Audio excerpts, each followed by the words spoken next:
Dalam Bapa dan Putra dan Roh Kudus, amin. Allah Tritunggal Maha Kudus. Kami bersyukur bahwa Bunda Maria selalu melindungi kita, melindungi kami terutama para imam. Di setiap Sabtu pertama, kami didoakan, dijaga oleh Bunda kami Maria. Semoga kami menjaga diri dan selalu menjalankan tugas yang Tuhan telah berikan kepada kami.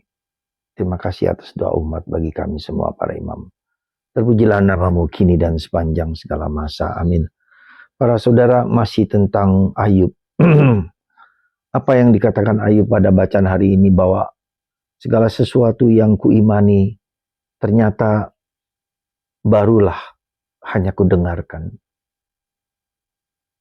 Saudara, tidak cukup kita mendengar, tapi mendengarkan dan menjalankan.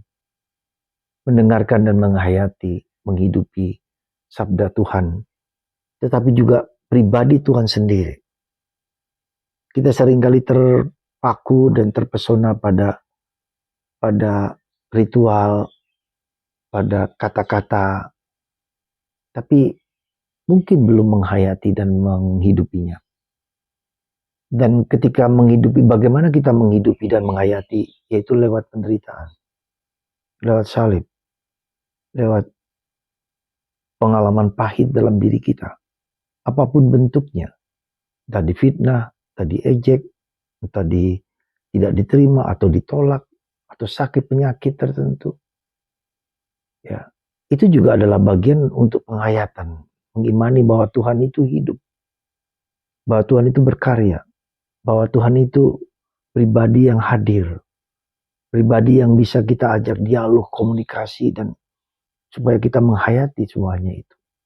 Dan itulah saudaraku terkasih, maka proses kita bukan hanya proses intelektual, tahu dan mau, tetapi proses integrasi, internalisasi, interiorisasi akan apa yang kita dengarkan dan kita hayati. Sehingga kita merasa dan tahu bahwa Tuhan tetap hidup. Tuhan berkarya dalam diri kita. Ya. Tuhan bekerja dalam diri kita. Itulah saudaraku terkasih, panggilan kita bersama untuk merasakan bahwa Tuhan sungguh-sungguh hidup, bekerja dalam diri kita. Yang kedua, hari ini Yesus mengatakan bahwa Yesus memberikan kuasa yang besar kepada para imam, mengusir setan, menginjak ular, karya yang supernatural lah, katakan seperti itu. Karena itu kuasa yang Yesus berikan kepada kita seperti kuasa dari Allah sendiri. Dan itulah bagian yang mulia yang diberikan Tuhan kepada kami para imam. Tetapi kita juga tahu bahwa tantangan, godaan dari banyak orang, dari banyak kekuasaan iblis yang ingin menghancurkan kuasa imam itu. Maka kita mendengar hari-hari ini di film, film tentang kuasa gelap. Di situ kita bisa melihat, di dalam gereja Katolik, kenapa yang datang para imam? Hanya para imam yang bisa, bukan di luar imam Katolik gitu kan, mengusir setan dengan kuasa Yesus. Dan seringkali bukan gampang, bukan mudah. Ya. Nah, itu yang pertama. Jadi Yesus sungguh-sungguh memberikan kuasa yang besar kepada kita para imam, kepada kami para imam. Yang kedua, kuasa Allah itu diberikan terutama kepada orang yang miskin, rendah hati. Ya. Sekali lagi rendah hati. Segala sesuatu disembunyikan bagi orang yang pandai, cerdik, tapi tidak kepada orang yang rendah hati, orang yang miskin, orang yang sederhana. Dan itu bukan yang gampang sekali lagi. Kita merasa ketika kita melakukan sesuatu yang hebat, yang mulia, itu seolah-olah dari saya, tidak, dari Tuhan. Kenapa begitu? Karena kita adalah pribadi. Pribadi dalam bahasa Latin itu persona. Persona. Sona itu apa? Suara. Jadi lewat suara Tuhan itu memakai kita seperti talang, seperti talang memakai kita, untuk menyalurkan rahmatnya kepada kita. Jadi kita hanyalah talang, kita hanya lewat, kita hanya dipakai Tuhan untuk mewartakan kebaikan Tuhan, kemuliaan Tuhan, keagungan Tuhan. Tadi dalam doa brevir ada satu yang saya rasakan, betapa besar karya Tuhan, betapa besar karya agung, luar biasa. dia mengerjakan yang luar biasa keselamatan. Ya, kepada Bunda Maria, maka Bunda Maria, engkau melakukan karya-karya besar lewat dirinya sendiri, lewat Bunda Maria, lewat kita semua. Tuhan melakukan karya yang begitu besar alam semesta, di bawah laut, di tinggi, di atas, yang tidak bisa kita pahami dengan sungguh-sungguh. Karya Tuhan, the greatness, the wonder of God's love. Wow.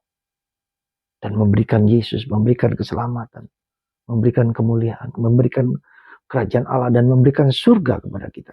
Tidakkah itu perbuatan besar yang Tuhan berikan kepadaku, kepada Anda semua? Mari kita buka mata kita bersyukur, kita memuji Tuhan. Agung, besar karyanya bagi kita semua. Dia pencipta, dia melakukan, tapi dia menyelamatkan juga. Itu yang saya rasakan tadi. Oh, kenapa saya harus memuji Tuhan? Karena begitu luar biasa karyanya. Terhadap Bunda Maria, lewat Bunda Maria Yesus datang kepada kita. Coba lihat. Bunda Maria juga adalah corong. Bunda Maria adalah talang, di mana dia menyalurkan rahmat itu lewat dirinya, lalu lahirlah Yesus. Hal yang sama juga, Tuhan memberikan Per Mariam ad Yesus. Corong. Tuhan itu corong. Kita itu corong, Kita itu corong, kita itu talang yang Tuhan alirkan lewat hujan yang lebat itu masuk ke dalam, ya, kemudian ke talang, kemudian corong ke bawah, dialirkan kepada bumi, kepada alam semesta. Itulah kita talang. Tuhan, terima kasih. Bunda Maria adalah talang besar. Para santu-santu talang besar, kita ikut serta dalam talang kecil untuk menyalurkan rahmat itu bagi orang lain. Semoga Tuhan melimpahkan rahmat yang indah ini, yang mulia ini kepada Anda, kepada saya, kepada kita semua. Terima kasih Tuhan. Terima kasih Yesus. Terima kasih Bapa dan Putra dan Roh Kudus.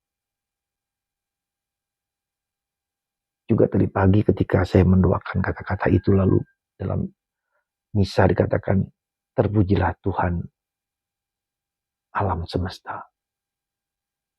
Terpujilah Tuhan pencipta langit dan bumi. Persembahan kita persembahkan kepada Tuhan. Terpujilah Tuhan pencipta langit dan bumi, pencipta hidupku. Luar biasa. Mari kita menjadi talang-talang Tuhan.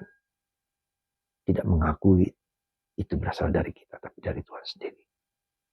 Berkat Tuhan atas Anda semua, Bapa, Putra, dan Roh Kudus. Amin.